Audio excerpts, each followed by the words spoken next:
এই যে বৈশাখ এসে বোনেরা আমার দেখলে আমার চোখ নষ্ট হয়ে যায়। চোখে পর্দা লাগান না কেন? চোখে পর্দা লাগান না কেন? মনে পর্দা লাগান না কেন? নারীকে ক্লাস 5 পর্যন্ত পড়াইতে চান আর বাচ্চা উৎপাদন করতে চান। নারী মঙ্গল গ্রহে যাবে না, পৃথিবীতে তো যাচ্ছে মঙ্গল গ্রহে। আমার দেশের নারী মঙ্গল গ্রহে যাবে না? আমার দেশের নারী বিজ্ঞানী হবে না? আমার দেশের নারী বেগম রুকেয়া হবে না? সুফিয়া কামাল হবে না? কেন হবে না? আমার দেশের নারী নাজমা চৌধুরী হবে না? পলিটিক্যাল সায়েন্সের ঢাকা ইউনিভার্সিটির চেয়ারম্যান হবে না? হাজারে হাজারে আমার দেশের নারী বিজ্ঞানী হবে না? আইটি এক্সপার্ট হবে না? কেন হবে না? না না, এগুলো হইতে পারবে না।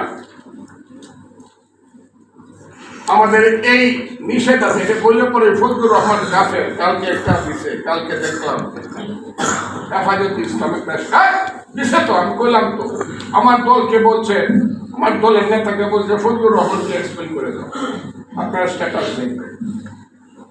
আমি কি খারাপ কথাটা বলছি? ওই তো কালকে নারীরা হাজারে হাজারে মিছিল করছে না?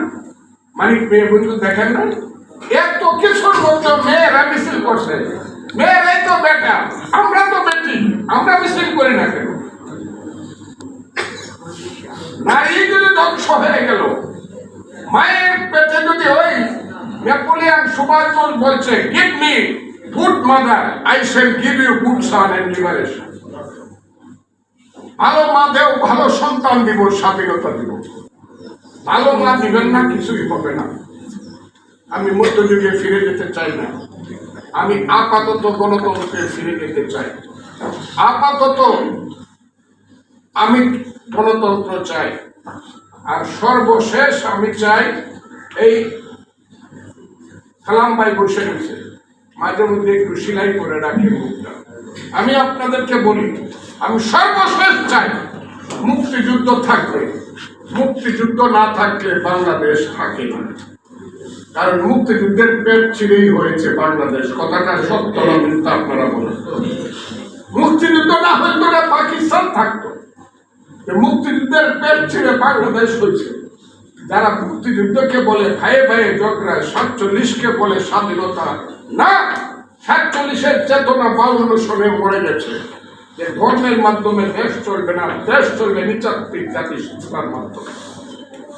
আমি তাই আজকে আপনাদেরকে বলতে চাই, মুক্তিযুদ্ধ শেষ কথা। এই পারে মুক্তিযুদ্ধ যারা আছো দাঁড়ান। এটা হবে বাংলাদেশে যদি না হয় তাহলে আমার চেতনার স্তর মিথ্যা হবে।